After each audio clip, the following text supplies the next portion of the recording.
Modern learning channel में आपका स्वागत है। मैं हूं बबन लहाने। यदि आपको वीडियो पसंद आता है तो लाइक कीजिए, शेयर कीजिए और कमेंट कीजिए। और यदि आपने अभी तक अपना चैनल सब्सक्राइब नहीं किया है तो प्लीज़ आज ही चैनल को सब्सक्राइब कीजिए और अपने ज्ञान को अद्यतन कीजिए। दोस्तों, इस वीडियो में हम एक फूल की चाह कविता के कवि सियाराम शरण गुप्त जी का परिचय, कविता का उद्देश्य एवं कविता को देखने वाले हैं। एक दूसरे वीडियो में मैंने कविता की विस्तृत व्याख्या की है, उसे देखना मत भूलिए। अब देखते हैं कवि का परिचय। सियाराम शरण गुप्त जी का जीवन परिचय।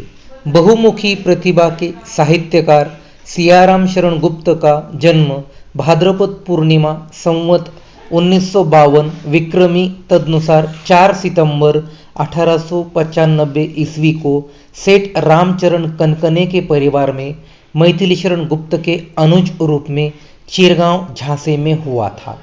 प्राइमरी शिक्षा पूर्ण कर घर में ही गुजराती, अंग्रेजी और उर्दू भाषा सीखी।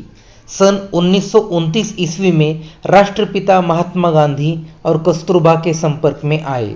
कुछ समय वर्धा आश्रम में भी रहे। सन 1940 ईस्वी में चिरगांव में ही नेताजी सुभाष चंद्र बोस का स्वागत किया। वे संत विनोबा भावे के संपर्क में भी आए। उनकी पत्नी तथा पुत्रों का निधन असमय ही हो गया। मूलतः आप दुख, वेदना और करुणा के कवि बन गए। साहित्य के आप मौन साधक बने रहे। उनकी भाषा शैली सहज, सरल, साहित्यिक खड़ी बोली हिंदी है। आपने व्यवहारिक शब्दावली का प्रयोग अपनी रचनाओं में किया है। आपकी रचनाओं की शैली यथार्थपरक, सरस, वर्णनात्मक, विचारात्मक, चित्रात्मक एवं भावात्मक है। उनके सम्मान। उन्हें दीर्घकालीन साहित्य सेवाओं के लिए सन 1962 में सरस्वती हीरक जयंती के अवसर पर सम्मानित किया गया। 1941 में उन्हें नागरी प्रचारणी सभा वाराणसी द्वारा भी सम्मानित किया गया। उनकी समस्त रचनाएं 5 खंडों में संकलित कर प्रकाशित हैं। लंबी बीमारी के बाद 29 मार्च 1963 ईस्वी को उनका निधन हो गया। एक फूल की चाह सियाराम शरण गुप्त जी की एक प्रसिद्ध कविता है। यह एक लंबी कविता है जिसका अंश मात्र यहाँ दिया गया है। पूरी कविता छुआछूत की समस्या पर केंद्रित है। इस कविता में करुण रस को अभिव्यक्ति मिली है। यह कवि सियाराम शरण गुप्त जी की एक सुंदर रचना है। इस कविता में 9वीं कक्षा के अध्ययन के लिए लगभग 33 पद रखे गए हैं, 4-4 पंक्तियों के। लेकिन मैंने मेरी ओर से 7 पदों को जोड़कर इस कविता को और अधिक पूर्ण बनाया है ताकि हम इस कविता का अर्थ पूरी तरह से ग्रहण कर सके। तो अब हम देखते हैं इस कविता के उद्देश्य को। समाज में व्याप्त अस्पृश्यता या छुआछूत की समस्या को चिन्हित करना ही इस कविता का एकमात्र उद्देश्य है। यह समस्या आज भी हमारे समाज में किसी न किसी रूप में व्याप्त है।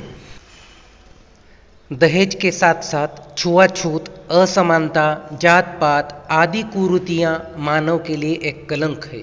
एक फूल की चाह कविता कुरीतियों का पुरजोर विरोध करते हुए छुआछूत एवं जात पात जैसी हीन भावनाओं के कारण व्यक्ति एवं समाज की हुई दुर्गति पर आधारित है। इसमें उच्च वर्गों द्वारा अछूतों पर किए अत्याचार एवं शोषण का वर्णन है। Learning outcomes.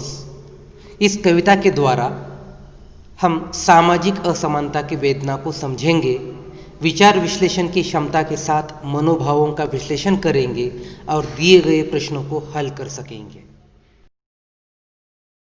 अब हम एक फूल की चाह कविता को देखते हैं। प्रस्तुत है आपके सामने कविता। उद्वेलित कर अश्रु राशियां, हृदय चिताएं धधका कर महामारी प्रचंड हो फैल रही थी इधर उधर। क्षीण कंठ मृत वत्साओं का करुण रुदन दोदांत नितांत भरे हुए था निज कृषरव में हाहाकार अपार अशांत। बहुत रोकता था सुखिया को न जा खेलने को बाहर, नहीं खेलना रुकता उसका नहीं ठहरती वह पल भर। मेरा हृदय कांप उठता था, बाहर गई निहार उसे, यही मनाता था कि बचा लूं किसी भांति इस बार उसे। भीतर जो डर रहा छिपाए, हाय वही बाहर आया, एक दिवस सुखिया के तनु को ताप तप्त मैंने पाया। ज्वर में विवल हो बोली वह, क्या जानूं किस डर से डर, मुझको देवी के प्रसाद का एक फूल ही दो लाकर। बेटी बतला तो तू मुझको, किसने तुझे बताया यह, किसके द्वारा कैसे तूने भाव अचानक पाया यह। मैं अछूत हूं, मुझे कौन हा मंदिर में जाने देगा, देवी का प्रसाद ही मुझको कौन यहां लाने देगा। क्रमशः कंठ क्षीण हो आया, शिथिल हुए अवयव सारे, बैठा था नव नव उपाय की चिंता में मैं मन मारे। जान सका न प्रभात सजग से, हुई अलस कब दोपहरी, स्वर्ण घनों में कब रवि डूबा, कब आई संध्या गहरी। सभी ओर दिखलाई दी बस अंधकार की ही छाया, छोटी सी बच्ची को ग्रसने कितना बड़ा तिमिर आया। ऊपर विस्तृत महाकाश में जलते से अंगारों से, झुलसी सी जाती थी आंखें जगमग जगते तारों से। देख रहा था जो सुस्थिर हो, नहीं बैठती थी क्षण भर, हाय वही चुपचाप पड़ी थी अटल शांति सी धारण कर। सुनना वही चाहता था मैं, उसे स्वयं ही उकसाकर, मुझको देवी के प्रसाद का एक फूल ही दो लाकर। हे माते, हे शिवे अंबिके, तप्त ताप यह शांत करो, निरपराध छोटी बच्ची यह, हाय न मुझसे इसे हरो।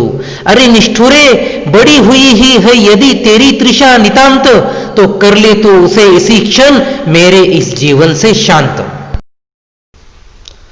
उसने नहीं कहा कुछ, मैं ही बोल उठा तब धीरज धर, तुझको देवी के प्रसाद का एक फूल तो दू लाकर। ऊंचे शैल शिखर के ऊपर मंदिर था विस्तीर्ण विशाल, स्वर्ण कलश सरसिज विहसित थे, पाकर समुदित रविकर जाल। दीप धूप से आमोदित था मंदिर का आंगन सारा, गूंज रही थी भीतर बाहर मुखरित उत्सव की धारा। भक्त वृंद मृदु मधुर कंठ से गाते थे सभक्ति मुदमय, पतित तारिणी पाप हारिणी माता तेरी जय जय जय, माता तेरी जय जय जय, पतित तारिणी तेरी जय जय जय। मेरे मुख से भी निकला बिना बड़े ही मैं आगे को जाने किस बल से ढिकला। मेरे दीप फूल लेकर वे अम्बा को अर्पित करके, दिया पुजारी ने प्रसाद जब आगे को अंजलि भर के। भूल गया उसका लेना झट, परम लाभ सा पाकर मैं सोचा बेटी को मां के ये पुण्य पुष्प दू जाकर मैं। सिंह पौर तक भी आंगन से नहीं पहुंचने में पाया, सहसा यह सुन पड़ा कि कैसे यह अछूत भीतर आया। पकड़ो देखो भाग न जावे, बना धूर्त यह है कैसा, साफ स्वच्छ परिधान किए हैं भले मानुषों के जैसा। पापी ने मंदिर में घुसकर किया अनर्थ बड़ा भारी, कलुषित कर दी है मंदिर की चिरकालिक शुचिता सारी। ऐ क्या मेरा कलुष बड़ा है देवी की गरिमा से भी, किसी बात में हूं मैं आगे माता की महिमा से भी। मां के भक्त हुए तुम कैसे करके यह विचार खोटा, मां के सम्मुख ही मां का तुम गौरव करते हो छोटा। कुछ न सुना भक्तों ने झट से मुझे घेर कर पकड़ लिया, मार मार कर मुक्के घूसे धम से नीचे गिरा दिया। मेरे हाथों से प्रसाद भी बिखर गया हा, सबका सब हाय अभागी बेटी तुझ तक कैसे पहुंच सके यह अब।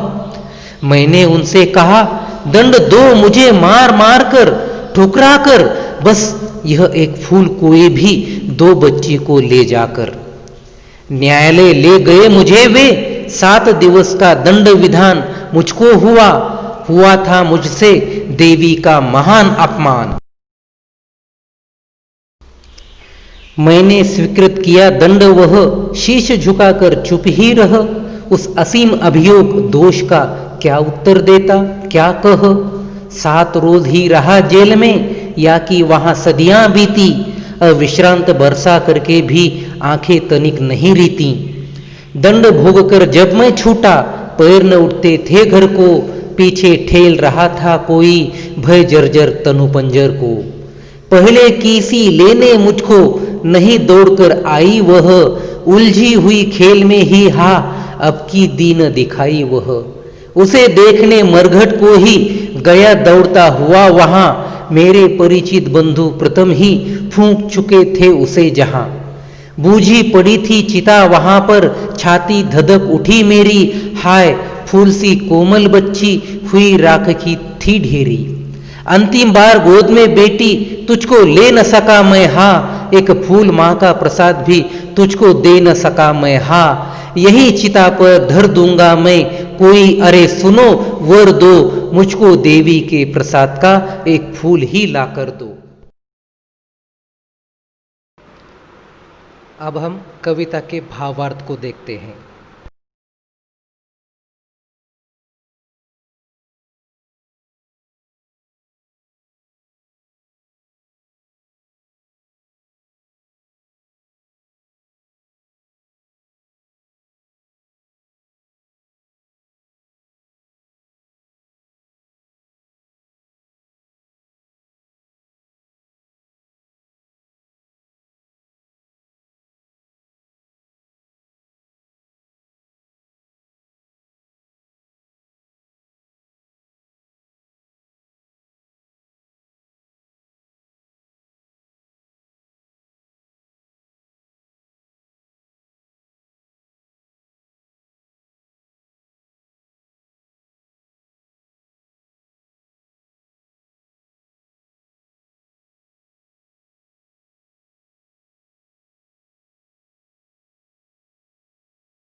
धन्यवाद।